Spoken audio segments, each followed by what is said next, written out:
All right, Cub Scout leaders. Once again, thank you so much for coming. I know if your life is like mine, it's like one thing after another, and coming for a meeting sometimes is hard. Thank you so much for taking that time. We're going to be looking at next month's core value. How coincidental is it in its faith? So while driving home and as they were going, we got white smoke, I'm thinking, this works in perfectly. It's like a blended. Obviously, the hard part about Cub Scouting and the core values, at least the one with faith, is deciding what are you presenting. We're not presenting religion. We're presenting faith. There is a difference. The difference for us as Cub Scout leaders is to equip and enable our boys to find their own sense of self and their relationship with their higher being, and not necessarily teaching a religion. It's a hard one to go through. We'll talk more as we go. Scout is reverent toward God. He is faithful in his religious duties. He respects the belief of others. That is right out of the Boy Scout handbook. It has been that way, the same one, for at least 4 editions, if I remember correctly. It has been there for quite a while. And it really is. He respects the belief of others. That's the hard part sometimes. Also, Lord Baden-Powell. Lord Baden-Powell was a firm believer that the faith inside the boy was paramount to their skill and to their character and to their becoming men of character. No man can be really good if he doesn't believe in God and doesn't follow his laws. This is why all scouts must have a religion. I like personally to pull out as a great character lesson, especially for the boys, because the boys know this person, George Washington. George Washington was absolutely a warrior, absolutely an incredible president and statesman, but he was also an incredible man of God. He believed deeply, and his faith led him through all the trials and tribulations that were the creation of this country, and the leading a ragtag group of men for almost 8 years in the battle for the Revolution. These are big things. George Washington, he believed that man was God's servant that lives not for self. Faith is not belief without proof, but trust without reservation. I like that. It's a lot like wind. We see the effects of wind, but we can never really see wind. From a boy's point of view, they have faith in a lot of things. A lot of things. And maybe we need to watch them a little closer so that we can regain some of the faith of things we used to have. We've gotten too pragmatic about, oh, well, that'll never work. Have a little faith. If you don't believe it has a chance of working and you don't put your spirit and your effort behind it, it won't work. Have a little faith. So, I always put up the vision. It's important to remember the vision of the Boy Scouts. Responsible, participating citizen and leader who is guided by the Scout of the law. The 12th point of the Scout law is a Scout is reverent. Matter of fact, most Eagle boards at some point or another will ask, how do you demonstrate the 12th point of the law? The Scout is reverent. It's that important. This is definitely a character development. Alright, so, who's here from Roundtable for the first time? Hands, I got two. Alright, come on up.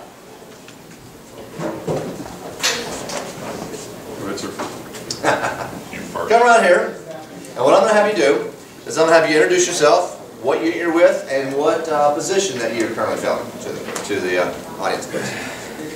I'm Dennis Cowan, Pack 1500, which is Bramelton. I was the Tiger and Wolf Den leader the last 2 years. I just became the Cub Master, so I'll be the Cub Master moving forward for Pack 1500 Bramelton. I'm Jim Blocker. I'm with Pack 982 over at Balls Bluff Elementary, and I'm just like you.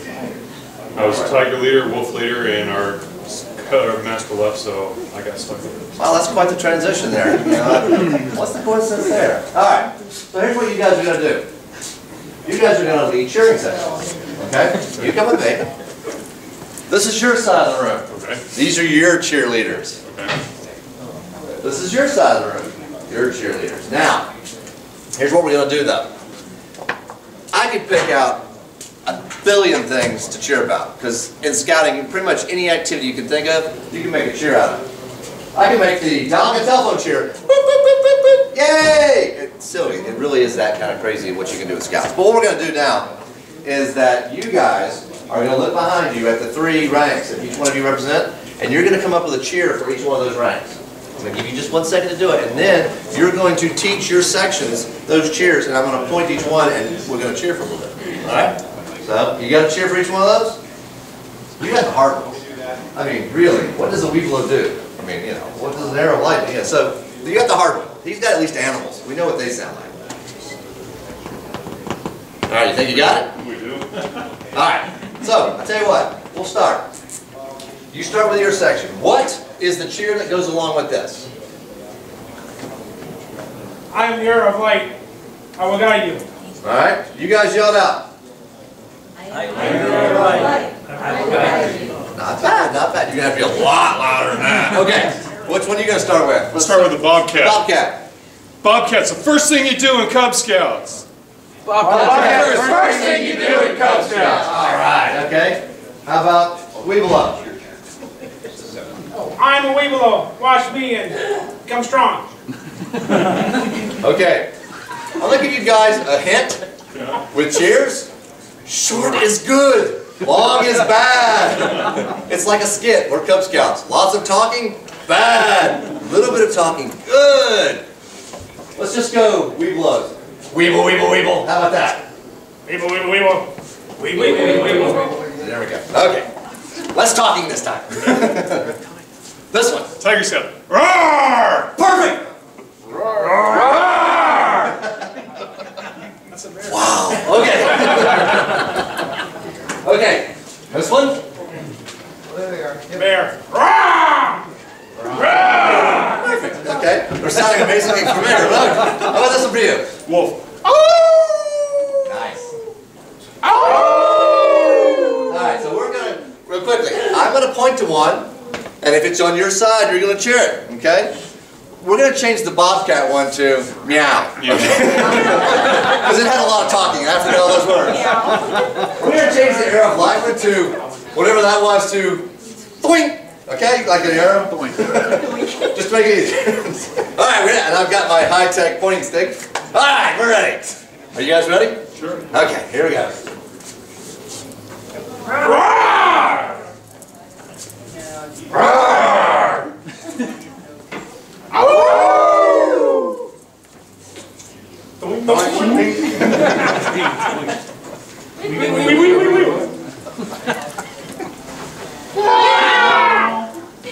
All right, now I want you both to go. Arrow of light and Bobcat, go. Weeblo and Tiger, go. Bear and Wolf, go.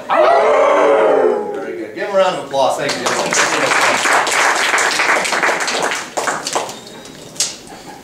So a valuable lesson there about too much. No, when I first started becoming Cub Master, I ran into these a lot, where I would set together some incredibly meaningful things. And I'd have this skit, or a series of things that they were going to read, and they had this deep meaning. And the parents were going to go, wow, that's amazing. And the kids, meanwhile, are like, what's this word? Or, and it completely flops because that wasn't fun for them. Remember, it's all about thinking as the boys think. What's fun for them? The parents will find it fun because their boys will be having fun. And truthfully, their inner child likes it too. They may not admit it, but they like it. And they, you can have them sing a silly song. They're, oh, I don't want to sing a silly song. Before you know it, they're singing a silly song. Like, come on, Mom, come on, Dad. And they sing and they have fun. Think as the kid does, especially Cub Scouts. That is huge. If you're not thinking as the kid, you really need to re-examine your program. Because we are talking 6 to 10-year-olds. And 6 to 10-year-old boys are often silly. So, all right, so, Cub Scout sign. 2 fingers, all the way up. Not here. I've been telling my Tiger Den and my pack to stop using the other hand. This is their Cub Scout sign. I'm like, no. And then they go, okay. No. It's this hand. It's your right hand. And I'm like, you guys wear a watch? And I'm like, it's not your watch hand. So, This is what I want to make sure everybody, make sure you're training and teaching the boys. They're watching everything you do. If you're doing this, this is exactly what they're going to do. All right, so if everyone will please rise, we're going to do the Cub Scout promise. With the Cub Scout sign, 2 fingers all the way up. I, Brian Kale, promise to do my best, to do my duty to God and my country, to help other people, and to obey the law of the pack. The law of the pack? Cub Scout follows the Kale. The Cub Scout helps the pack go. The pack helps the Cub Scout grow. The Cub Scout gives goodwill. 2. You may be seated. I know those of you who are here each month hear me say this every time, but it's so important. It's okay to have words on the wall. It's okay to have a poster. It's okay to have a handout. It's okay. It doesn't mean that you're really giving them an out. It doesn't mean you're giving them a crutch.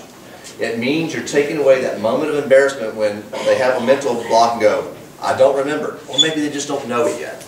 The object here is for them to be saying the oath that is about them doing their best. Give them the ability to do their best. Give it to your parents too. Your parents should be repeating this. That's for Cub Scouts. Cub Scouts is a family program. It's for everybody. If the little siblings want to say it, great. It's good for them too. Because look at it. It's saying, you know, basically I'm going to follow the leader who's set in front of me. I'm going to help this pack in every way I can. The pack is going to, in turn, help me grow physically and in character. And then finally, I'm going to help other people at all times. Can't go wrong with that one. Everything in there is exactly what we want to teach. All right, so we're on faith. The 12 core values. Faith, by far, I find, is one of the hardest ones for programs to actually incorporate. Unless your charter organization is a church that is extremely involved with your program, faith is one of the ones that most Cub Scout packs sort of give a little lip service to. We don't do a whole lot with. My pack, I'm the same way. I feel uncomfortable sometimes of saying, okay, we're going to talk about faith, because faith gets confused with religion. Religion gets confused with people getting upset about your religion is different than mine, or you're saying something about my religion, and all of a sudden you get paralyzed into inaction. Okay, if I would just cut that last bit off and just remember that faith is about appreciating God's beauty around me, and that I should allow the boys to, from themselves, learn what they want, and also provide their inner spirit of helpfulness, you know, charity, love, those kind of things. We're doing what we should be doing. Don't get hung up with the, if I go too far, I'm going to offend somebody. You're doing it from a place of character and a place of goodwill. You don't need to worry about the trappings of, you know, legalism or anything that has to do with religion. You're sticking to faith. Now, as always though, in everything you do with the program, if you don't have at least one of these 12 in it, you're doing wrong. Don't do it. Whatever parts of your program, you cannot absolutely identify one of the 12, it's not part of your program. It shouldn't be.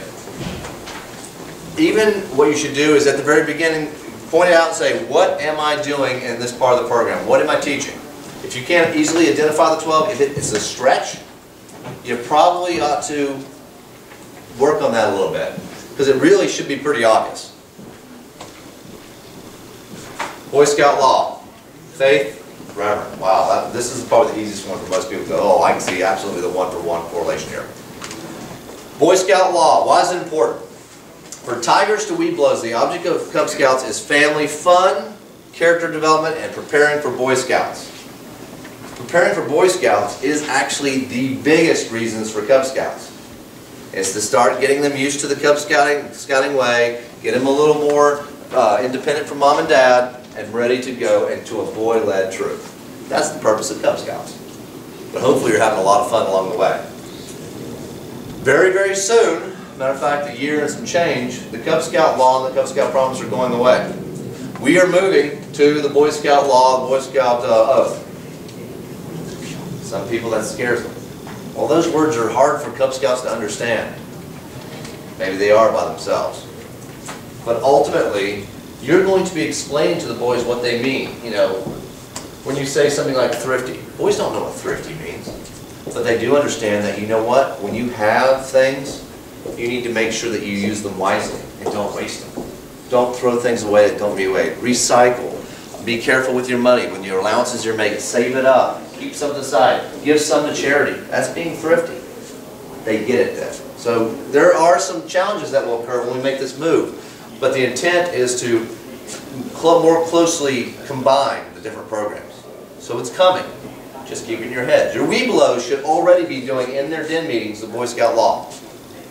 That should be their primary thing, with the Cub Scout promise and the law of the pack being their secondary. Matter of fact, I have my Webelos recite the Boy Scout law for the rest of the pack, every single pack meeting. It puts them on the spot, yeah. But I do give them also a card with everything on it, just in case. You know, I'm not trying to embarrass anybody. But I want the other Cub Scouts, the ones in the blue, to see the bigger boys in the tan giving the Scout law. Because it's important. All right, so faith. Having inner strength, confidence. Based on trust in God or a higher power. All right, Baden-Powell absolutely, positively was a man of faith. You don't read a whole lot about, you know, his, I will call it his religious point, but you did read a lot about his faith. His faith in man, his faith in boys, and the capability of peace coming from him, and also his belief and his enjoyment of being outdoors. All these kind of things led to faith. At the time, faith was a lot more out in the open as far as being part of your everyday life that people talk about than we do now, because we're so afraid of offending others. So we keep backing out and backing out. But you know, he absolutely talked about it a lot in scouting. He talked about the fact that without religion or faith, a scout truly couldn't meet the requirements of being a scout. It was that important. Now, in Cub Scouts, we're a family program. Each family will discover for themselves their religion. But we're still going to talk about faith.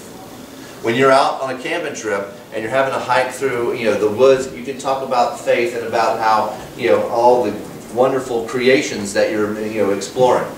You can talk about the fact that your boys and their sense of their heart for charity comes from a faith, from a belief in a higher purpose.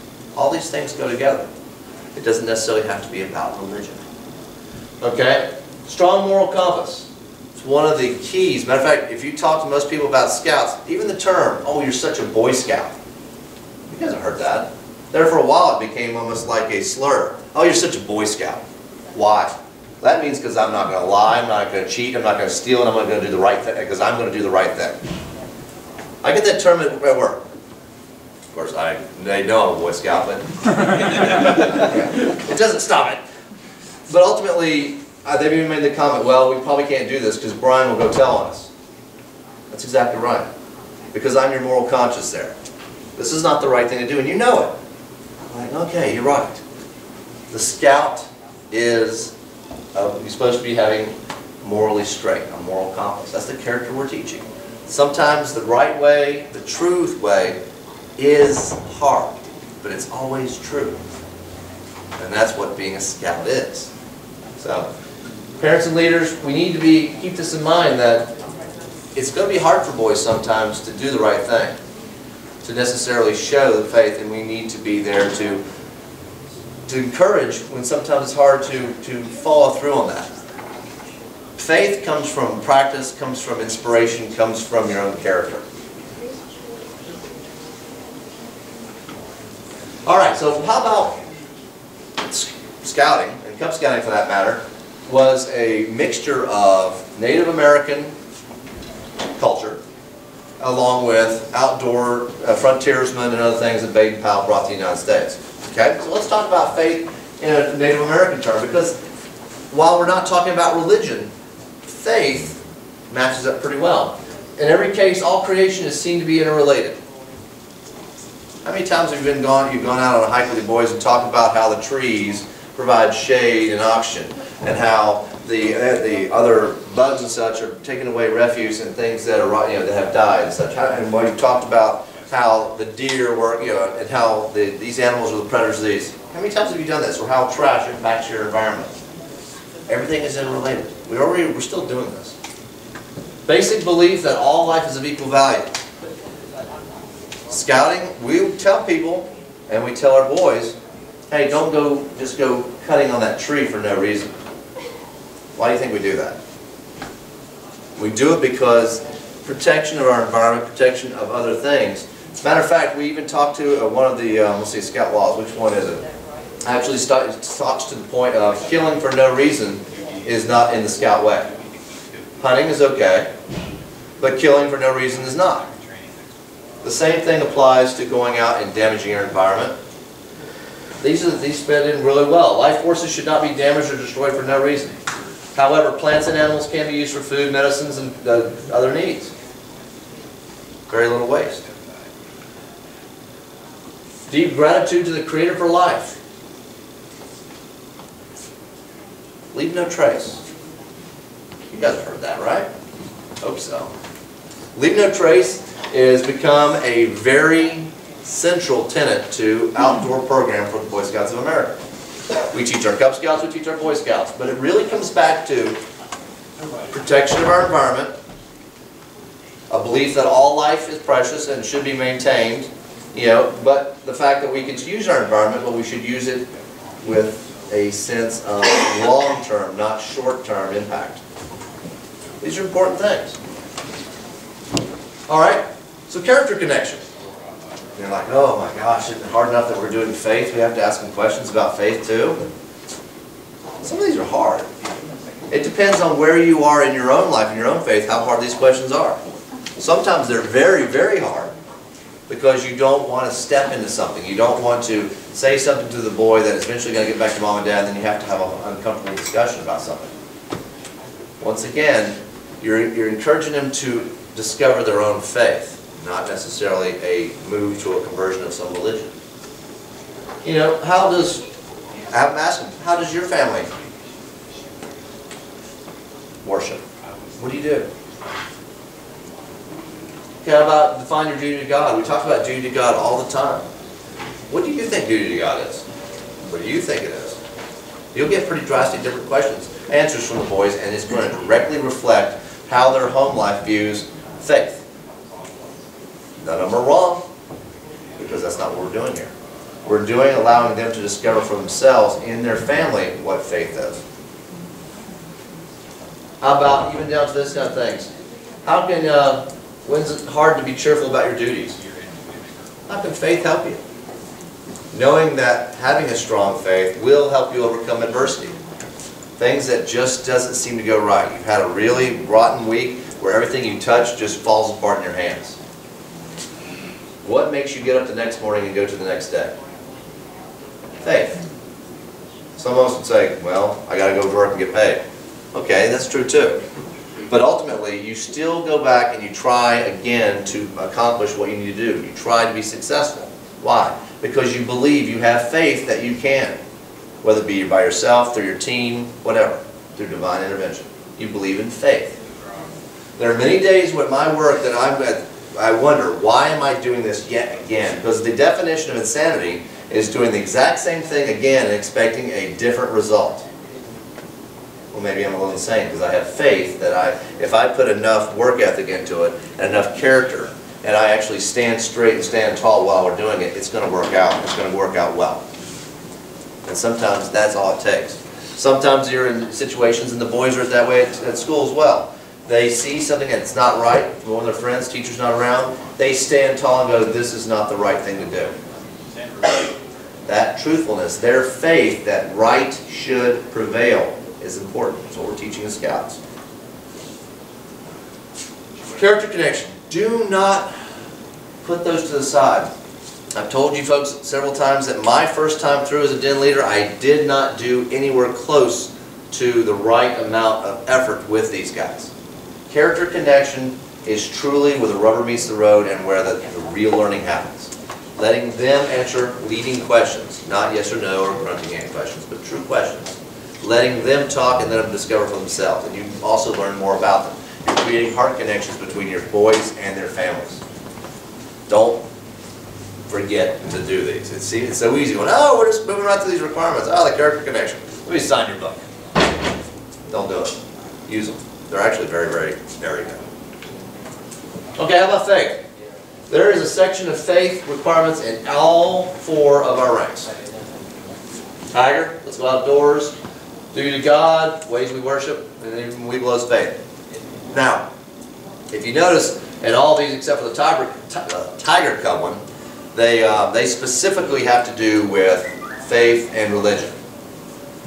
The Let's Go Outdoors doesn't quite go into a religion or a faith base, but it talks about going outdoors and understanding and appreciating the wonder that is being outdoors and the creation that is the numerous amazing things that is a tree or a stream or a hike that we go through the woods. We're not at that point trying to bring faith too much to the forefront, because we are talking about a 6-year-old. But it switches over to 7, 8, 9-year-olds where we're actually really talking about faith, God, a higher purpose. Matter of fact, a lot of these, one of the requirements is earn your religious emblem, or go talk to your priest, pastor, minister. And so it gives you sort of an or, because some of these programs are more than just a couple weekends. The God and Me, which I have right here, is for boys that are up to 3rd grade. This is a 4-week program. You go to the God and Church program, the Boy Scout one, and it actually becomes a 6-month and 9-month program. So each one is geared for the age group to become more and more geared to their understanding and trying to allow them to take their blooming intellect and actually explore. So these programs can take longer. And this is what this is. The character connections and these requirements are focusing on faith. Alright, so how about faith with an edge? Edge, explain, demonstrate, guide, and enable. Why is that important? If I can figure out those ways of doing that, I can actually teach anything to anyone. Explaining will catch about 5% of you. If I explain how to do something, about 5% of you go, okay, I got it. And the only reason you'll get it is because you have some type of experience that relates to it. If I demonstrate it, I'll get another 10% of it. Because, okay, I can see it, I'm a visual guy. Oh, that's what you're doing. And you get it. Guiding, I'll get a lot more of you. Because at that point, I'm actually having you do the activity or practicing with the skill set or practicing the concept. But truly enabling, allowing a person to take what they've learned and then help and work with someone else or teach someone else, that's when you truly own the skill. And that is why EDGE has become a cornerstone of the Boy Scouts of America. We teach this at Wood Badge a lot, and it is a great way of doing things. I try to sit down when I'm trying to teach a new skill and think through the EDGE technique. So how about faith? I can try explaining it. As you've seen me stand up here, explaining faith is not the easiest thing. It really isn't. I can explain it from an emotional point of view, I can explain it from a theological point of view, I can explain it from an intellectual point of view, but really it's very hard to explain faith to somebody. You sort of have to really experience it. Now demonstrating it, okay? Maybe what we do is we make sure that we have an interfaith program when we're camping. Maybe we make sure that we're doing a series of service projects and such that are specifically geared to helping others and, or faith-based. Guiding, we're talking about the God and Me, God and Family programs, or whatever religious group, because that's the Protestant. There must be at least 100 of them. Pray Publishing has all major denominations, and including numerous other religious groups throughout the world. So it's quite the widespread. Help them find this with their parents and their families. It's a great program for the families to go with them. The boys are earning the award, but the families get to be there too to say, this is what we believe. This is why we believe this. This is my background. Here's what I remember as a kid. That's where the power is, because one generation explained to another what truly happened. And finally, have the boys lead an interfaith program. Have them lead a special hike that is going to, every so often they're going to talk about the wonders of how nature interacts and how mankind should be astounded by the wonders of they'll do it, and they'll do an amazing job. That's truly where you get an enablement. Hey Brian, can I say two things on that last slide? Yes, absolutely. One, well, with the God and Me program and for the Scout Sunday, and so many times the little guys, for folks that are regular attendees at church, they're sitting in the pews, they go off to Sunday school, they're not in charge of anything, they're not empowered. You put those kids in front of a whole congregation on Scout Sunday in their uniform, and man, they're proud because, you know, they're showing that demonstration. They received that God in me, at least in our parish, they received the God in me in front of the whole congregation after the, again, it gives them a great opportunity to show a broader participation in front of the whole congregation than they often would ever have the opportunity for. No, very true. And the program itself, you know, you go, well, what's the difference between this and maybe a Sunday school class or a Sabbath-based, you know, teaching class? The difference is it's actually built into a series of steps that are building on each other with, hate to say it, a little bling at the end. Because the bling, you know, at this age, we got the carrot. Here's the carrot. Why do you think we give so many awards in Cub Scouting? I mean, seriously. Hey, look what you did. Here's your something. Hey, look what you did. Here's you another one. There's nothing wrong with that. It's not one of these situations, oh, well, you're enabling kids to believe that they can get something for everything. No, I'm trying to get them to step, and eventually the number of things is, I'm cutting down the number of things. But for God and me, it is really a cool program. I mean, for the first to third graders, fun little projects, making a fake pizza and putting on the pizza all the things that God's love provides for you. That's a fun little thing for them to do. Each one is building on more of a relationship as you move on. The big difference between having your son go to Sunday school or Bible school or religious instruction with your church or religious affiliation and the religious emblem boards is that the religious emblem boards is, most of them requires working an activity book, and it requires is that the parents sit down and have meaningful discussion about there's the key. About their faith and their relationship with God and their family. Yep. And also the class ends up, the small group ends up working as a team too, of just going, you know, and the interaction and the discussions that they have are valuable. Yeah, that's truly very, very true. So how can we connect with some faith outdoors? You know, it's like, okay, we've talked about, what do we do? What's the how? All right, what about an interfaith hike? You ever heard of a 10 Commandment hike? 10 Commandment hike, I'd never heard of it before I looked it up here. There's actually, I've heard two definitions. Definition number one is you make arrangements with a bunch of religious organizations in your community. And you're actually going to each one and you spend a little time with the pastor, the minister, whomever each one, and he tells you a little about, he or she tells you a little bit about their organization, what they believe, how they help the community. And each one, it actually, there's really very little hiking to that one, because typically the churches are farther apart. I mean, we could probably do 5 or 6 here in Leesburg as a hike, but 10 would be tough. Another one I've also heard of is the 10 Commandment hike. It's actually truly a hike, but at each one, at each location, some part of the group is responsible for running an interfaith or even just a devotional at that point of, you know, the wonders of what they're seeing, the nature, that kind of thing. And so each small group of boys, maybe 2 or 3 boys, have a responsibility, maybe 2 or 3 boys and a parent, of actually presenting something at that point as sort of an interfaith devotional. Pretty neat. How about nature activities? Seems rather simple. Service projects. Absolutely. Every time we're doing things that are out there helping others, feeding the homeless, clothing people, blanket drives and such, we're helping our community, but it's also because of our belief in a higher power and it's the right thing to do. It has to do with faith.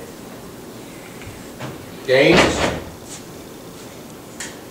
Sometimes you need to remind, hey, you know what? You're really good at this. Why do you think you are? Well, because I'm just good. Well, that's true. Sometimes God gives gifts, and sometimes people have the ability to do something, some have the ability to learn. You know, point these things out along the way. Ceremonies, trail devotions, pack, you know, celebrations, campfires, music, perfect, skits, yep, interfaiths, yep, field trips, house of worship, local groups. These are not hard things to add to your program, but they are so enriching. They are sometimes hard to get off the ground if you've never done them. If it's not the culture of your unit, it's sometimes hard to get off the ground.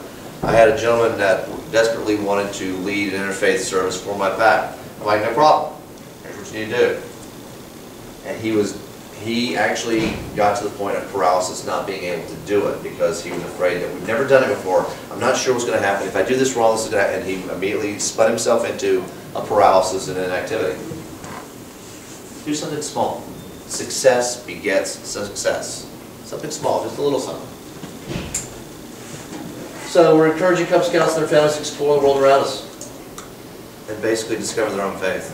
That's the key. All right, so let me give you some more resources. Who here has heard of Baloo's Bugle? Okay. I've got some older Baloo's Bugle out there. Usually it is a PDF or online that is around 75 to 100 pages long. This right here, I hate to say it, is one of my biggest sources of plagiarism here. I pull things from it all the time. This gentleman here has been putting these together for, gosh, I want to say 19 years. And he has been doing an incredible job of pulling together from all folks that are just sitting in resources. Hey, we tried this, and putting together things that go on the theme. So for instance, if you went there right now, there's all kinds of things that have to do with faith. Skits, songs, Cub Masters minutes, special snacks. There's always a food section. There's always a special character connection story about some type of American hero or some character that really will lock in. So the boys go, oh yeah. Tons of activities. I mean, you name it, it's in here. Truthfully, this is by far one of the best resources I find out there for one-stop shopping. If you decided to Google faith and Cub Scouting, you'll probably get 10,000 hits. Where do you start?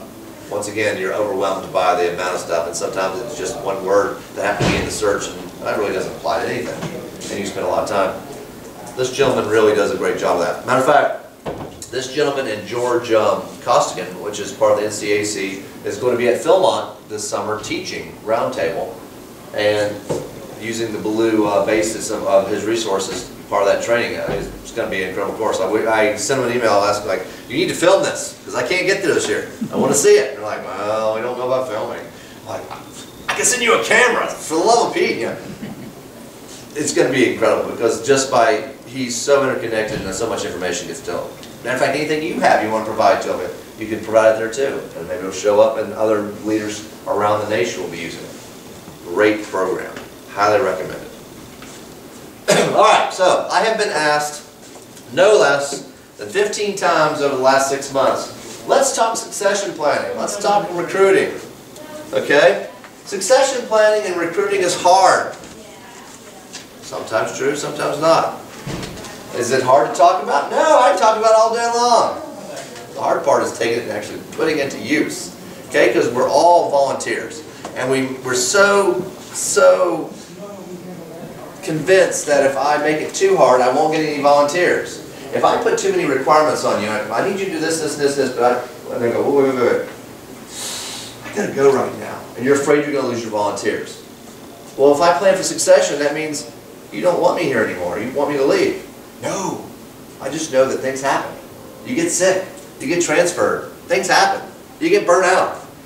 This is why the succession and recruiting is such a hard conversation and why everybody views it as the hardest and most stressful actions in Cub Scouting.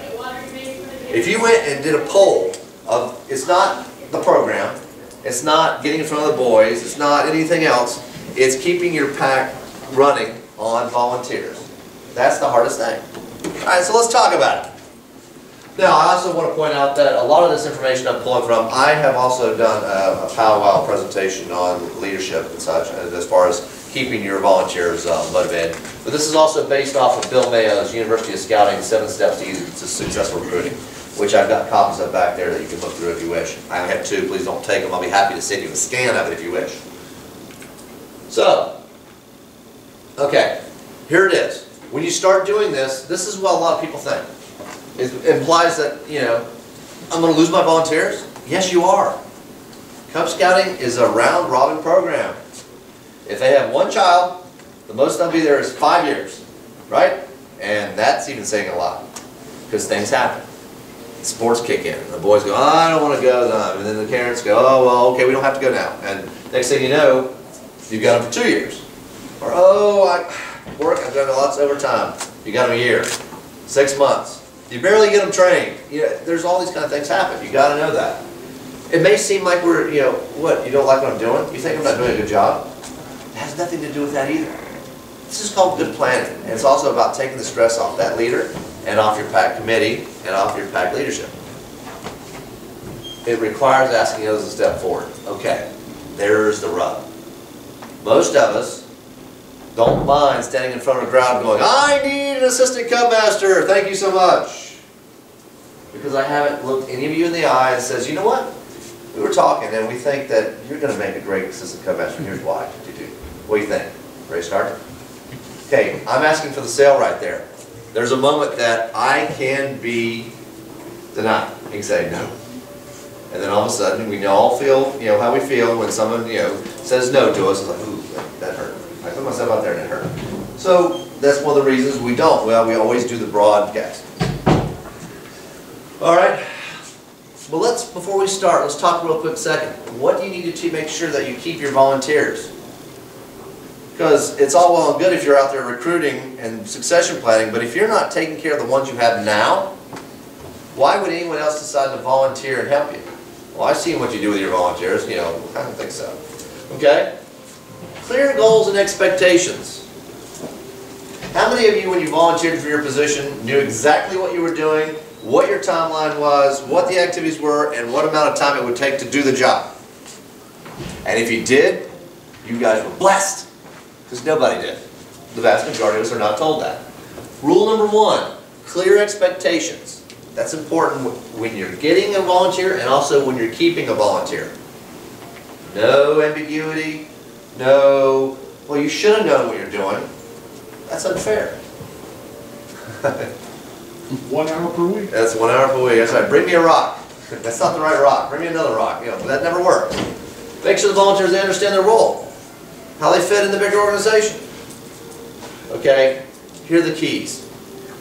When someone does volunteer, you need to make sure they're using their time wisely. Just like when I start a meeting on time, and it's because I need to respect your time. If I decide, we'll just meander around and I'll start whenever. What is that telling you about, I basically am on my own time schedule and I really don't care about your timeline. It's wrong. I need to appreciate your time. Let's say we're going to have an activity that takes 2 people to do it, but I have all our volunteers show up. I've got 12 people there. And basically 8 to 9 people are standing around. One's trying to tell the other 2 how to do it, and 2 are doing it. What have I said at that point? A, I don't understand the job. B, I'm not a very good delegator. And C, I don't respect your time again. You need to pay attention to these things. The volunteer needs to believe that they are making a difference and you respect their time. Honest, sincere thank yous. Not, hey, thanks for that work. You guys are doing a great job. Be specific. Be specific in front of the unit. If you're going to thank somebody, be specific. The boys want to hear the praise going to their parents, and they want it to be specific, and also it tells the parent or whomever, you know what? He really does know what I did and why it was important. That is the difference between a generic, oh, thank you, and thank you so much for for bringing the trailer to help us with the scouting for food. Without it, we would have had to use 10 cars, and instead, it was much safer, and we allowed it all in one trip. Thank you so much for letting us use it. How long did that take? No time at all, but he showed where I understood impact and what you did. You got to make your projects interesting. If you got your volunteers constantly doing things that they're not interested in, they're going to leave. It's a volunteer gig. Hey, I'll pay you double what I'm paying you now. It's got to be interesting. It's got to be fun. And truthfully, even for you guys, if you are not having fun anymore as a Cub Scout leader, start looking for your replacement. Because it's about having fun. Not for just the boys, but for you too. If you're not having fun, burnout comes on real fast. And it does impact your program. And the boys see it. And they know it. Have fun. It's fun being a Cub Scout leader. It is great. I get to be my inner boy. This is great. I can't be this way at work. I mean, I get to wear funny hats and do funny things. All right, so one of the top reasons that they quit. Their service is not valuable. They don't matter as a person. They're just a worker. Do you truly know your volunteers? Do you know their spouse? Do you know what they do for a living? Do you know what they like to do? Anything about them? Do you know their last name? It's possible. It's possible you have a volunteer there that you just can't for the life of you pull their last name out of the hat. It's about making heart connections with your volunteers. That's what it's truly about, friendship. And as a team of friends, you make a great program. Since that contribution is not as valid, lack of community, lack of connection to the bigger purpose. If they don't understand where they fit and why their activity is important to the bigger purpose, it's tough sometimes when the task is not as fun as it could be. Or it's, oh, I got to do this again. If you understand that your task enables this to happen, and the boys to have a great program, it's easier to go, you know what? This is what just has to happen. Sometimes there are jobs that just aren't fun. But the big picture may be fun. So stay with that. Poor communication, you bet. Lack of appreciation. Lack of development of them as a person. You guys are probably like, what? Every position, every volunteer should be working themselves out of that position. What do I mean? You want them to grow. You want them to grow in that position so they actually grow outside of it into a bigger, more capable person. And then they're going to mentor someone else that's going to grow into that position. That's what you want. It gives people challenges. If you're doing the exact same thing, if you were a cub master for 14 years because you have 3 boys and you're not somehow or another doing something else to grow yourself, you will be a robot. You'll be putting on a program, well, I'll just pull this one I did 4 years ago. They'll never learn the difference. Right? Have you seen that? Have you been a part of that? You need to make sure that there's an opportunity for them to grow. All right. So, let's talk about the 7 deadly sins of recruiting volunteers. Sin number 1, announcements gets volunteers. I know what I need. I need an assistant cub master. Crickets, crickets, crickets. A lot of people, yeah, you need an assistant cub master. Yeah. Nothing. Non-personal requests, they never get volunteers. Why? People want to be asked. Why do they want to be asked? Because it means that I spent at least a moment thinking, who's a good fit? Whose skills matter? Who here has the capabilities that I'm looking for? Who's that person that I believe is going to do a great job? They want to be asked. If I'm just asking a large group, they have to come from themselves going, well, do I have extra time? Do I really want to do this? What's the job? Someone else will do it. I've got too many other things. I volunteered for this, this, and this already. I pay dues. Those are the excuses. You've heard them, right?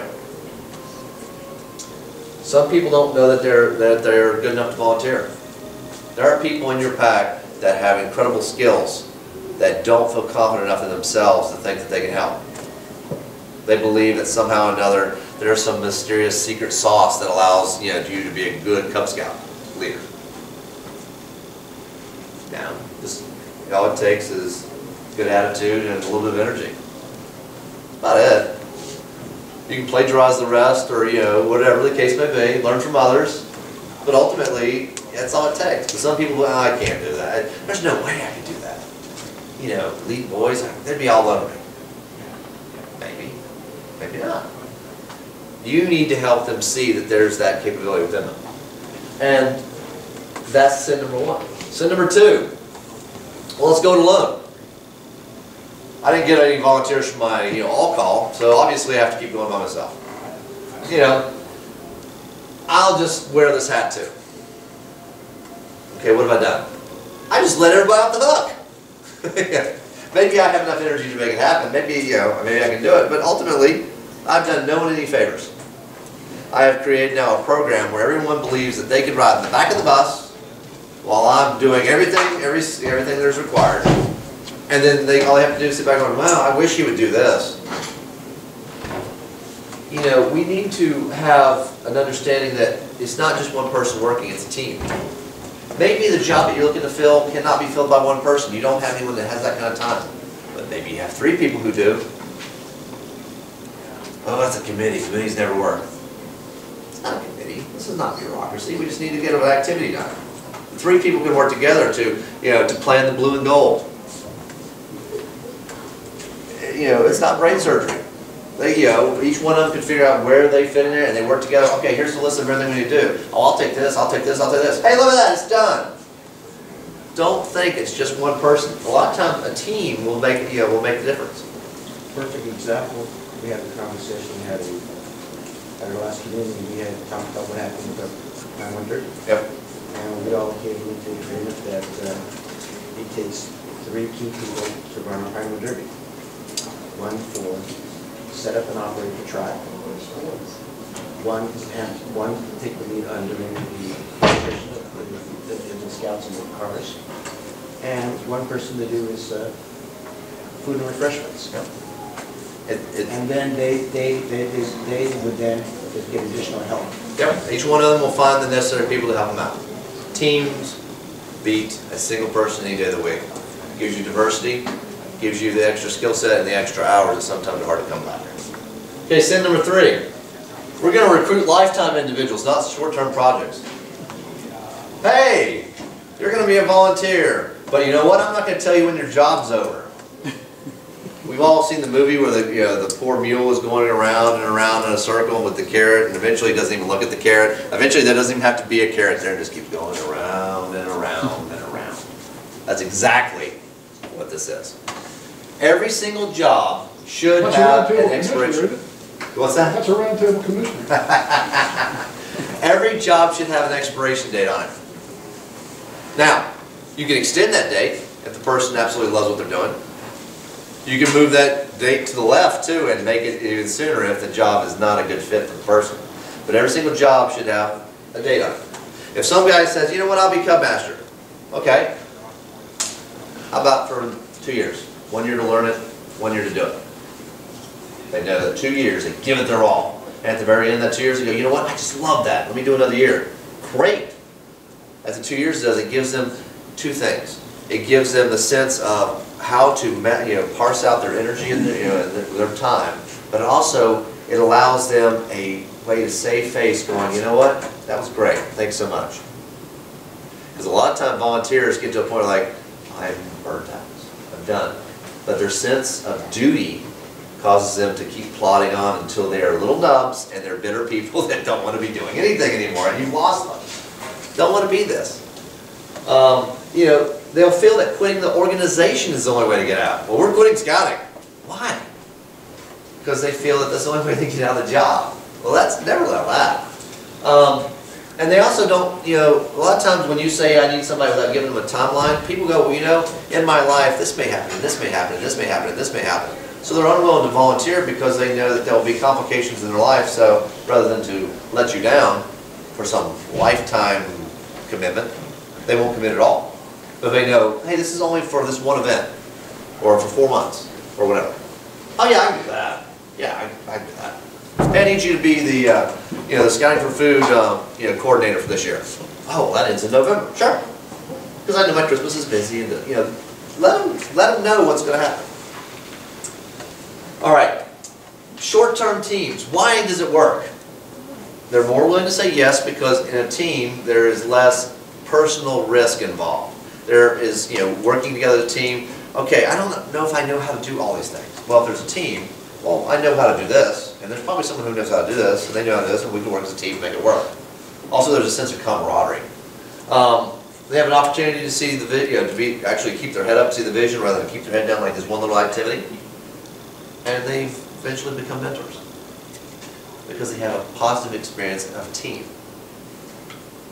All right, sin number 4. Assume no means never. Hey, I need you to, we think that you're the perfect opportunity, a person for assistant Cub Master. We've been thinking about your organization's good, and truthfully, you really have a way of getting the boys excited and everything. I just can't. Okay. Now, there's numerous reasons why no was said. I don't have time now. I don't feel capable now. There could be no means never, but it doesn't always. Never assume that it's never. Assume that it's about timing. Not right now. Come back to them. Actually, even ask them, okay, I can understand that. Is it something about timing now? If we came back to you, let's say 6 months. You think 6 months? Because we can work around this, and that would be great. We still think you're the best candidate for it in 6 months. Look to have them tell you the reason for no. That doesn't mean badgering, but there's nothing wrong with asking. You've taken the time to go through your list of what needs to happen. and what position needs to be filled and who needs to fill it, take just a little extra time to say, you're our number one candidate, can we talk a little bit about why you can't go? And then maybe you see something that was a blind spot on, oh, we weren't clear in this part of the position of what is happening or the time commitment. And then you could even make it a better offer for someone else. All right, sin number 5. We fall into the BIC trap, the BIC trap. That's the butt in the chair trap. I will volunteer. I don't care who you are. I don't care what you do. Thank you for volunteering. Okay? This one right here is the biggest failing in Cub Scouting. Why? Because, gosh, if we don't get a volunteer for this, we can't put on a program and the boys won't have anything. Sometimes having the wrong person in a position is worse than not having a person in there at all.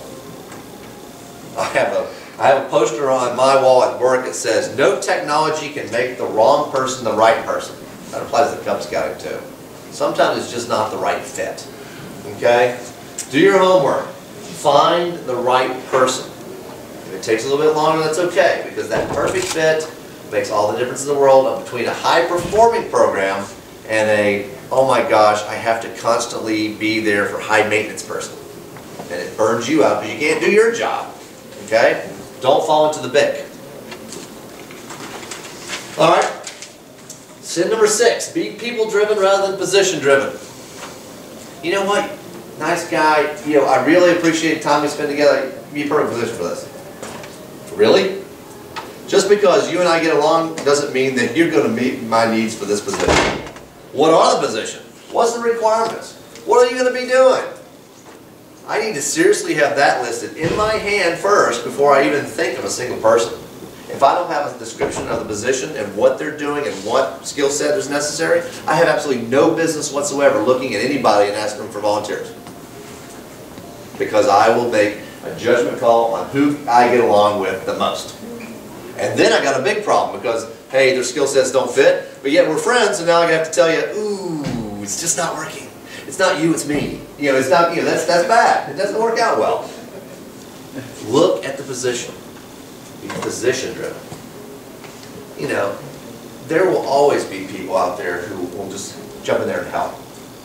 And that's great. But you want to make sure you have the right people in the right positions to make your program run. Sin 7. Let's give the position the wrong title. You're like, wait a minute, this one seems like the most fluffy one of all. What's the title mean in scouting? A lot. If I don't give the position the right title to where everyone has an understanding of what the expectations are, where it fits in the organization, and what they do, I'm in trouble. If I give you a position that is outdoor coordinator, but in reality what you're really doing is nothing but summer camps, you know, that's all you're doing, everyone go, oh, well, he'll take care of it, he's the outdoor coordinator. We're going to go spring camping, he'll take care of it, he's the outdoor coordinator. No, he's the summer camp coordinator.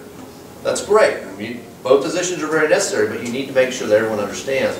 And by giving someone a title that's not quite right, you mess them up. Now, den leader, assistant den leader, it's sort of hard to mess those up. They're defined, well defined.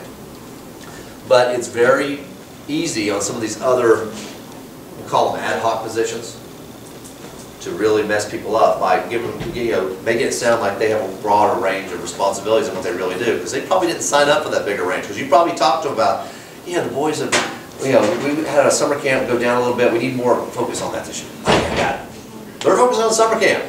And then all of a sudden somebody shows up, have you made the reservations for the spring trip? Sorry, what? That's not setting everyone else for failure. So be careful with that. All right. So what positions must you have in your pack? Those. Holy cow, that's a long list. How many of us have one for everyone on that list? Nobody. And it's a shame. The vast majority of us wear multiple hats and do a lot of things here. In my history with Pack 71, I have worn as many as at least 9 hats at one time. And I did a huge disservice. And I'm paying the price now. I am now encouraging and bringing up other people into positions, and the amount of volunteerism is really moving up. And I really should have done it so much sooner. I didn't give people an opportunity to step in there and to help. Because they wanted to, they just didn't know how. These are your positions. Now, some of these, okay, it may be one person that does too. Like for instance, if you have, someone who is your summer events coordinator and does your outings coordinator. Okay, they can do that. They're sort of similar. But during the summertime month, like let's say April on, the paperwork for summertime becomes very intense. Adding on an outdoor may overwhelm. You just need to look at the size of your pack and what you're doing, these kind of things. But you need all of these filled, every single one of them. And maybe even more if your pack has a history of doing other things. If you do a heck of a lot of service projects, you need a service project coordinator or maybe even a committee that looks at just that. Maybe you're a charter organization and you do a lot of things together. Maybe you need a charter organization, person that is a liaison with them to arrange what kind of activities you're going to do with them. So your PAC's activities will determine if you add more to this list. But you need everybody on this list. Yes? Okay. Kind of missing popcorn kernel too. That's Yep. that's our hardest. Exactly right. Popcorn kernel's in there too. You're right. Our PAC is putting together, after 6 years of existence and having a good program, we are putting together a book that is not only outlines job responsibilities of the Cub Master and the daily leadership team, but also is for a committee position and also the key events. What kind of a planning guide. Yep. Okay, what do you need to put on a good blue? Every pack should be doing something similar. A takeaway book, it puts the lessons learned in each one, and it allows you to What do you need to do, how many people, what resources you need, how many people you should have in it, what are the roles? Yep. And what's the investment of time? Now, that was a real quick run through recruiting. You're like, wow, that was really fast and a lot of information. I'm not sure I got that. The slides, I put the slides out there, so those of you who are writing furiously with notes, they're available. Don't worry about that. I put the slides out on the Facebook site, and if you don't have Facebook, let me know and I'll mail them to you. That's no problem. In addition, keep those leaders motivated. That is a program that I actually put on a powwow. That's a full-hour program that I filmed, and I also have the slides as well. The course itself is on YouTube. If you want, I'm also going to repost the link to that on Facebook, and if you want that link, let me know.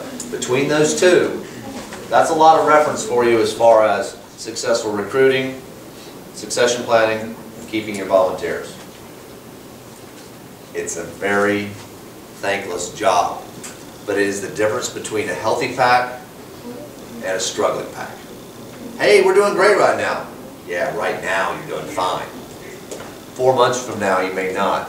What happens if your Cub Master all of a sudden, has a couple, ill-timed trips?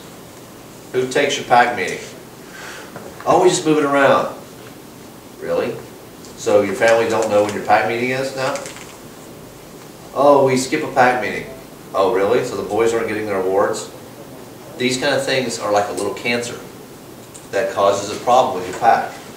Having the right succession and the right people in place and volunteers who are happy and are not overworked is the difference between a pack who's having a great time and a good program and the boys are having a wonderful time, and a pack that your attendance is going down and everything else seems to be, everything is hard. That's the difference. All right, speaking of great successes, Steve Wolfson is to be commended for a great Pinewood Derby that's put on. The District Pinewood Derby, we had 80% of our packs present with at least one boy. Incredible. That is pretty much our best attendance we've had at a Cub Scout, the District Pinewood Derby in at least 5 or 6 years, maybe even longer. Great corporate sponsorship. We had great support by the community, by Eastern Motors, Chick-fil-A, and the Leesburg Hobby and Collectibles. Be sure and thank them. If you go to any one of those businesses, thank them. They are amazing partners with us here at Scouting. We had a great time. Even the sibling races were a ton of fun. They were just so fun watching the little kids with their cars and the Cow Cup. I had a great time, and I had numerous families come and go, this was the best Cub Scout event we've been to in a really long time. That is gold. So it was a great job. But what's next? Okay, don't forget to let the district do some of your planning for you. You don't have to fight through everything, okay? There are numerous things coming up that are fun events that are packs, interacting with other packs. The Cubmobile, May 4th. It's basically a boy riding a car that he's steering with his feet. It's like soapbox.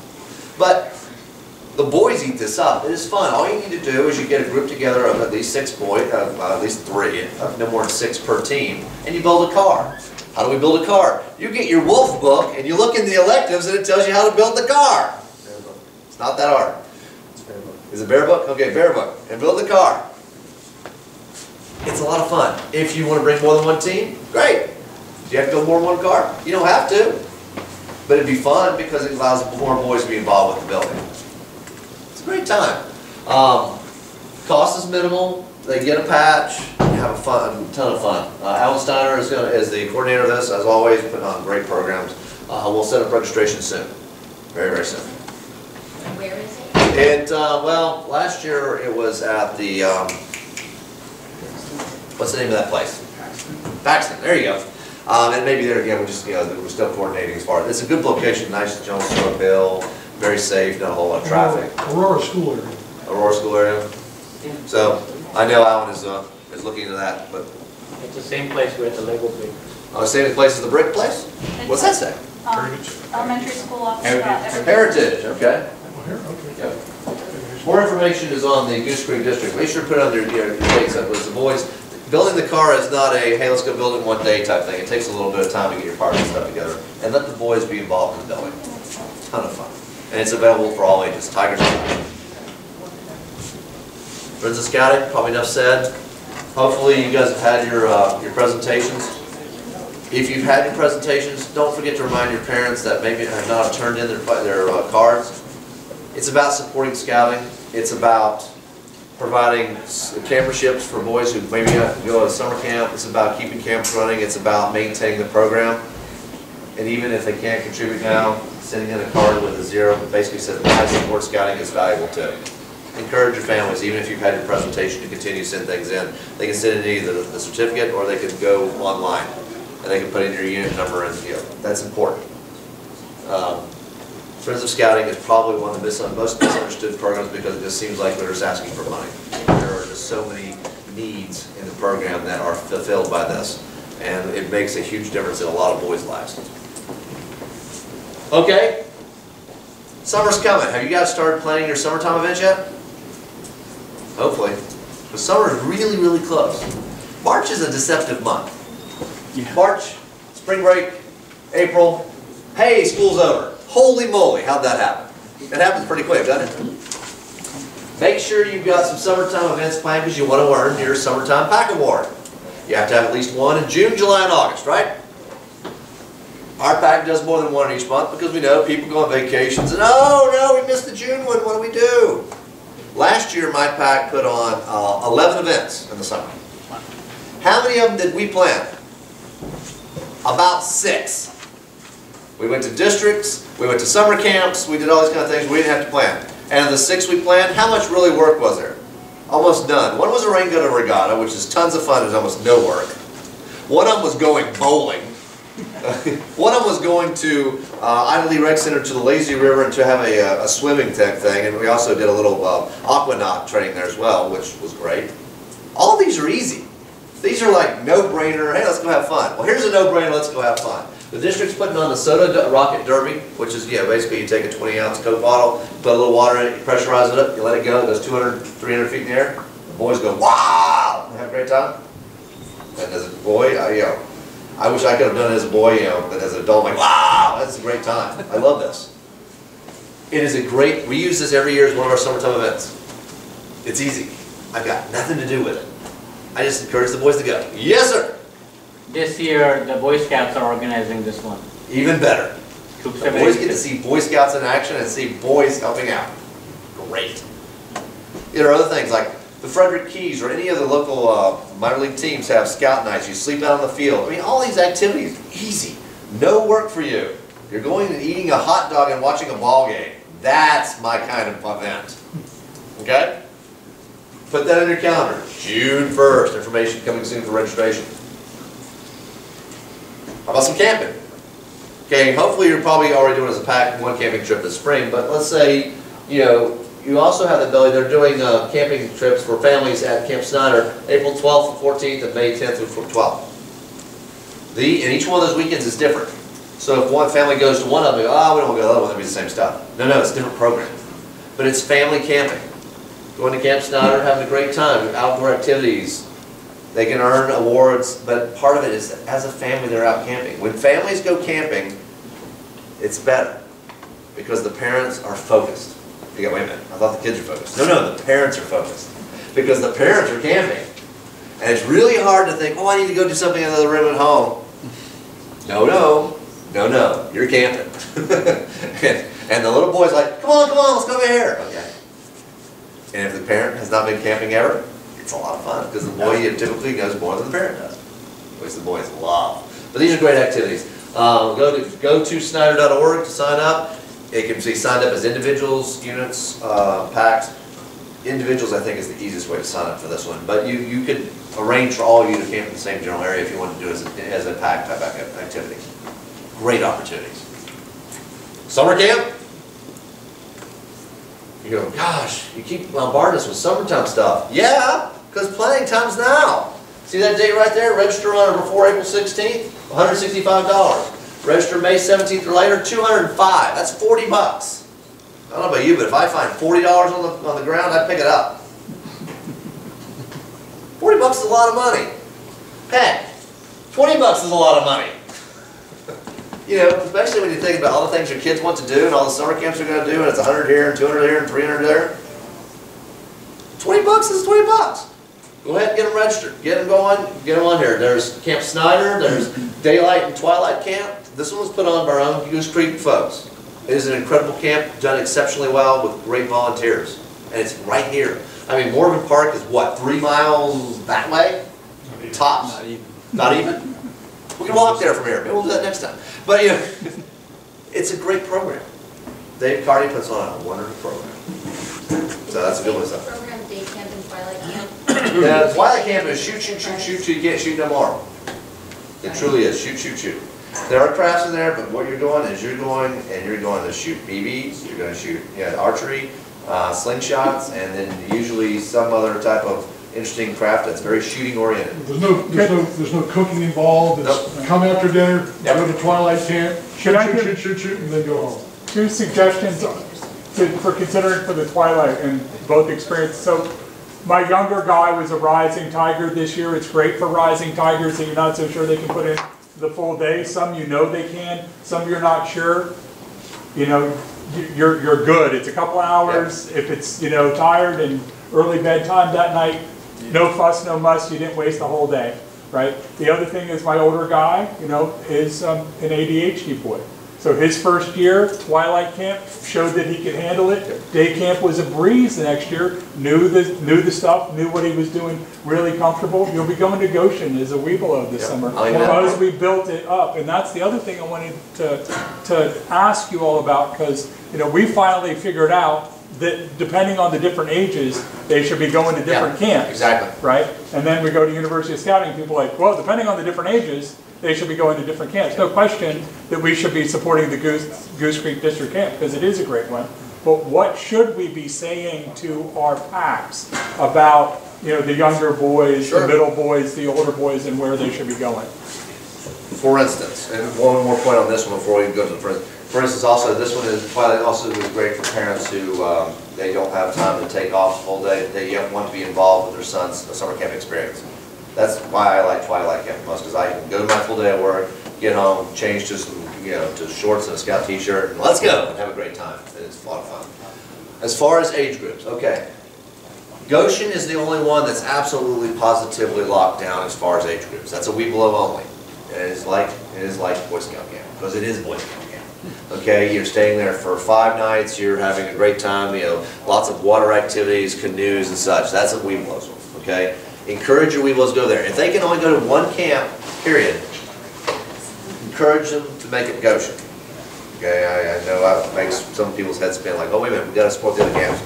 For Weeblos, Goshen is the place to go. Now, if you're going to go to something, for instance, with a Tiger through Wolf Scout, between whether you go to Goose Creek or whether you go to Camp Snyder to their day camp, the difference is Camp Snyder, a little bit farther away, but they have a pool. You get to go swimming each day. Morgan Park, closure, not just swimming. I think the program that Morgan Park and Goose Creek puts on is a little stronger than Camp Snyder's. However, I find that as far as the Tigers and such, the pace, a lot of times the Camp Snyder is maybe a little more for them, because it is not quite as quickly move on to as many things. Yeah. Where is Camp Center? Haymarket. If you go down 15, when you cross 66, as soon as you cross over 66, there's a light. Now there's a brand new big Walmart right there. If you turn right at that Walmart, you go down. Route 55. Yeah, you go down maybe half a mile or so. There'll be a road that crosses back over 66. It's right there. There's a big sign of it. Yeah. So now, could you go to more than one? Sure. Will most parents sign up for that? A lot of parents want to send their kid to a sports camp. Encourage them to put a scout camp in that list. Scout camp is by far one of the greatest memory makers, and also keeps them in the scouting program longer. Especially Weeblos. If Weeblo is going to be making a move to Boy Scout camp and he's never been to a sleepaway camp, he's going to have a hard time that first time. I don't care who he is. You know, give them a chance to experience it. And a Weeblos camp is a lot of fun. They get to be big boys. That's a lot of fun. How much does it cost on the weekend family camp? Do I have it on there? No, I don't. I want to say that is somewhere like $70 is what I want to say. 65, 70, I think is what it is. Look at it this way too, your donations to the Boy Scouts are supporting these. Yeah. So why not go to the ones that you're supporting? Here's Camp Snyder. Now, Camp Snyder has both Weeblos camp and also normal rare camps. Weeblos being a sleepover camp, day camp being you go in the morning, you stay all day long, and you leave around 3:30 to 4 o'clock. It's a long day, but there's a lot of fun stuff. Once again, the earlier you register, the more you save. I mean, the difference between a March 15th register, which is a couple days from now, and a June 15th register is $60. It's a big difference. Day camp, 9 a.m. to 4 p.m., lunch included. You're like, gosh, there's so many camps, how do we choose? Don't burden your families with everything. Pick a couple, focus on them. Look at the demographics of your group, of your pack. In my pack, we focus on Goose Creek, we focus on Goshen. One of the reasons is Goose Creek is highly convenient and a great program, and it gets the boys, to there, and then Goshen for my Weeblos. That's where I try to focus. Could I focus them on, over here at a day camp at Camp Snyder and a sleepover camp at Camp Snyder? I've done the Weeblo sleepover camp at Camp Snyder, and it was a good program, but it's nothing compared to Goshen. Goshen is a sleepover camp, and it's incredible, and the boys had a fun time, and I did too. I had a great time, a blast. But we're doing our rising Weeb 1s at Snyder and our Weeb 2s. It's a great way to do it. Sort of walk up the stair steps. Weeblo 1 camps, August 4th and 9th, 11th to 16th. Once again, the cost. Camp Ross, do not be disheartened by the amount of red you see there for full. See, PMI and Ross are the only ones you can go to for a Weeblo. That means that they're not accepting any new units, but in reality I've found that if you have boys that want to go there, you contact them and say, I have this many boys, this many adults that want to go, and they put you together with other smaller units to make a provisional camp. They're just, they're just doing that to the sort of, they stake in the ground, okay, this particular pack has this camp. Well, they may only have 3 10 tents taken. So contact them, say, we want to do this week, they'll make it work. All right, so you guys still doing service projects? Yes. Yeah. Yes. Don't forget, Journey to Excellence. You should do 3. 4. Well, 3 is your minimum. 4 for gold. Yeah, 4 for gold. Don't forget also your adult leaders to keep up with. Find somebody in your pack who maybe this is their only job. Keep up with this, and they need to start turning them in. Yes, Kirk. Get them now. You won't have them later on because everybody in Cub Scouting. The colored ones are going away. They're still available currently, but they are going away in lieu of the more Boy Scout traditional colored ones with the insignias. Is that a big deal? No, but the colored ones are cool. So, but make sure you're keeping up with it, and make sure you present these awards to your leaders in front of the boys at the pack. The boys like to see their adults getting awards too, because you can talk it up to the fact that, look, this is what work and perseverance means. And by the way, thank you so much for your time and effort of providing this service and this service and this service. Make it a big deal. The boys will eat it up, especially the boy whose parent that is. We also teach them that saying thank you is important. Parking lot is over there. Anything you have on your mind, questions, things you want to share with the group, like on Facebook, any of that? Any stop, starts, continues, those kind of things. Hey, we should stop doing this, we should start doing this, please put them there. Anything that you maybe mentioned to me, I'll probably say also put it on a card because my memory is about that long. And I really try hard, but typically by the time I get home, I'm so exhausted I forgot 3/4 of things. I said, yeah, I'll do that. It's not because I don't mean to, it's just, that's the way it works. Wood badge. Spring course is full. Yes! I'm the senior patrol leader for that course, so that's good. And we've got, so we're going full in. But that doesn't mean that you can't sign up for the fall one. The fall sign-ups will start in May. Start thinking about it. Look at the dates. Put them in your book, your book. Start looking at, can we do it? Wood badge is incredibly valuable. It's not someone who's been in scouting for a million years. It's about any scouter who is fully trained in their position. That's Tiger Leader on up. It's not about how long you've been in scouting. It's about your level of commitment to want to improve yourself and learn techniques in both leadership and training. Great course. Is that a 2-weekend course? Yes, it's a 2-weekend course, and you have a couple meetings with your patrol, either a group, small group, in between, and then afterwards it's an 18. You have up to 18 months to complete 5 goals that you have defined, by the end of the course, to leave a legacy and also exhibit the leadership skills that you've learned. All right, so I said stop, start, and continue. How many of you guys actually do with your unit? Good. Try it. Just once. Start. Start, stop, and continue. Why?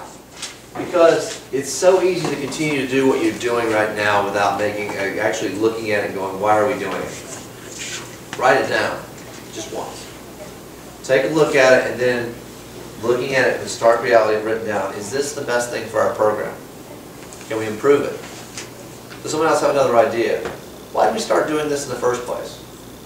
Is this something that we've just been doing that we inherited from the previous parents that were 4 or 5 years ago?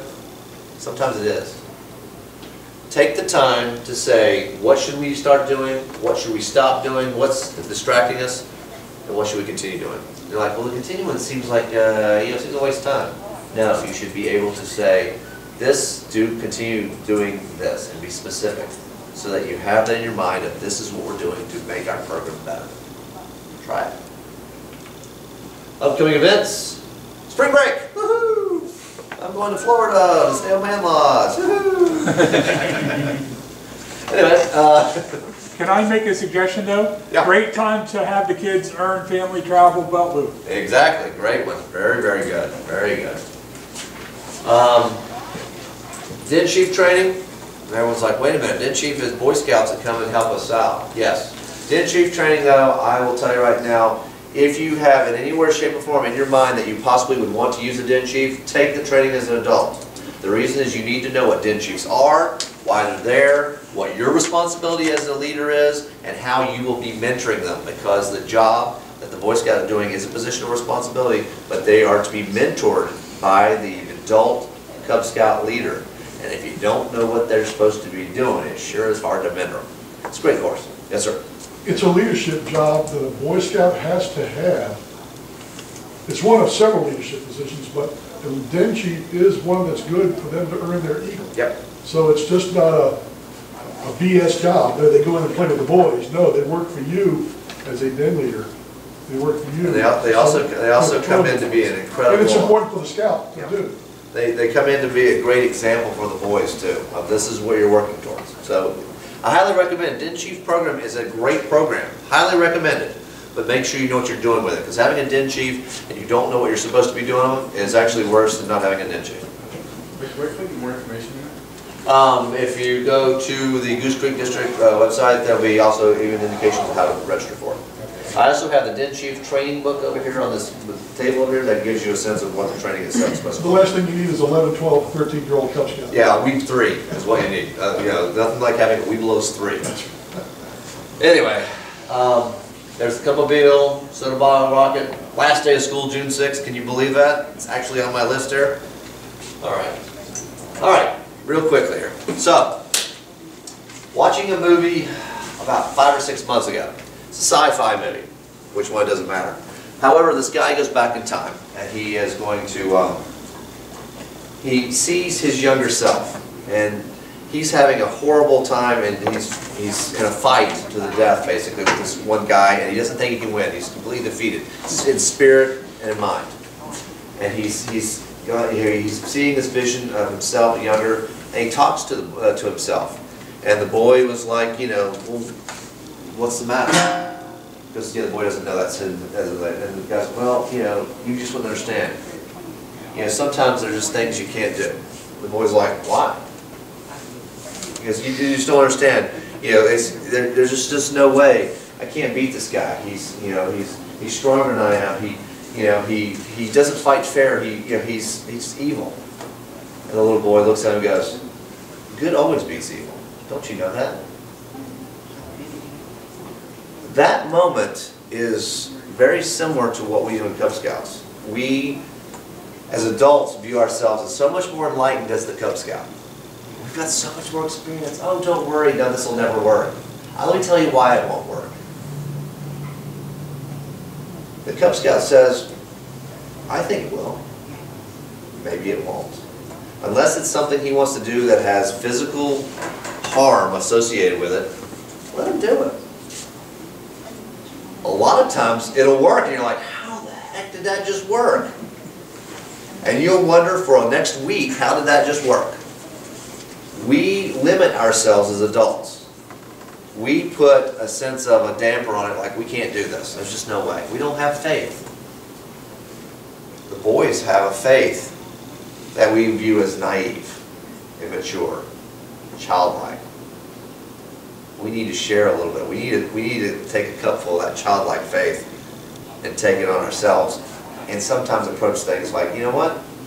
I believe it'll work. And give it a shot. The boys are watching you, everything you do. Don't make the first thing that you do be, well, we probably can't do this because of the following reasons that it won't work. Go for the reasons like, why will it work? And then if it doesn't work, it's a lesson. And then you can use it to say, well, why didn't it work? What can we do to make it work? What's the positive spin on this? Make sure you don't lose that childlike faith. All right, so Facebook, we posted both of those. I know that events coming up. If there's anything for your units that's coming up as well, let us know, or post it yourself, because it's good to get this information around to everyone in our district, especially events, fun things, things you've tried, things that worked. You know, like I said, plagiarism is okay in Scout. Don't reinvent the wheel. Don't stress yourself out. Don't go, you know, I got to come up with something totally different. Everything is totally different to a Cub Scout. The vast majority of them, whatever you do is going to be new to them. Right? It's okay. Share it. Share it. That's why Baloo is so powerful. It's because it's sharing all these known things that have happened. Next roundtable is April 10th, 2013. My wedding anniversary. And I see Kurt giving me the finger, and he goes, you will not do it. Nah, it'll be fine. It's a Wednesday. I'll take her out on a weekend. We'll have a great time. Bring the spouse. Yeah, right. I thought we actually liked my spouse. She's like, I don't want to go to a scouting meeting. No, it is April 10th. It's also getting close to tax time, so do your taxes. But there is a spring break in there. Don't forget to, you know, remind your kids and your families to be safe. Check up on them. Maybe have a little phone tree and, you know, make sure everybody's okay. Encourage the boys to come up with a story or something like that from their time off to come tell their dens. There are a lot of requirements there that are tell a story or, you know, a skit or a play, or maybe they do a puppet show. Tell them, you know, tell them specifically, hey, remember something special about what you did that week, and have them come back to your group to tell you. Because they will love to do it. They're going to want to. Matter of fact, getting them off the stage from talking too much will be the hard part. Have them do that. Remind them. And you guys have a great month. Yes? I just have one quick thing about the boys sharing. Excuse me, I started something in my den called Snack and Share. We have snack before we start our den meeting, and so what I do is I round up the boys, we all sit in a circle. I sit with them in the circle. We'll have our snacks, and I say, okay, here's the topic for today. party pass, or whatever you want to do. And boys will do it. I mean, it's amazing how respectful listening is a very important lesson for them. Yep, they do. And once the pump has been primed just a little bit, they will just go on and on and on. And if you let them go, they will go in some crazy places. It's a lot of fun, highly entertaining. Boy Scouting survey. Survey, yep. One word, participate. Absolutely. Hopefully you guys have gotten the email about the Voice of Scouting. It's a very quick survey. It takes no more than 5 to 10 minutes, and that's even if you linger a while on any of the questions. It's a real well done survey. When I took it, I was very impressed as far as how they were approaching it from so many different directions to allow people to express what they really thought in different situations. It's important to get that information so that they have it, so when the decision is made in a few months, that it is an informed decision that represents the membership. If you haven't gotten it, how would you get it? That's a good question. I don't know the answer to that. Kurt, do you know the answer to that? You have to be registered on My Scouting. That is, when you go into My Scouting, you have to have an email address in there that they can send mail to you. Bobby, if you have not though, if you contact the council, I'm sure they'll somehow or another figure out a way. The original cutoff date was 27th. Yes, that's correct. The original cutoff date was 27th February, but go ahead and try it again. Go in and see what happens. So, but yeah, it's a very helpful. Yes, sir. I'm assuming they only want one survey filled out? One No, there's per two. registered member. Actually, it's that there are 2 surveys that you can participate in, and you can also do is you can, if you want, you can also send an email to an email address and to elaborate on your position. You can find the information is on at the NCAC website. Yeah, it's on the splash page of the NCAC. When you first get to the Boy Scouts-ncac.org, it's right there in the center of the page. I'm sure there's. What we'll have, our council people will review the comments that come from our own council. Because we have 5 or 6 people from the National Capital Area who will go to Texas to participate in that vote. So they will take your words with them in mind. All right, if you folks would do me the favor of putting the chairs up, I'd highly appreciate it, and have a great month.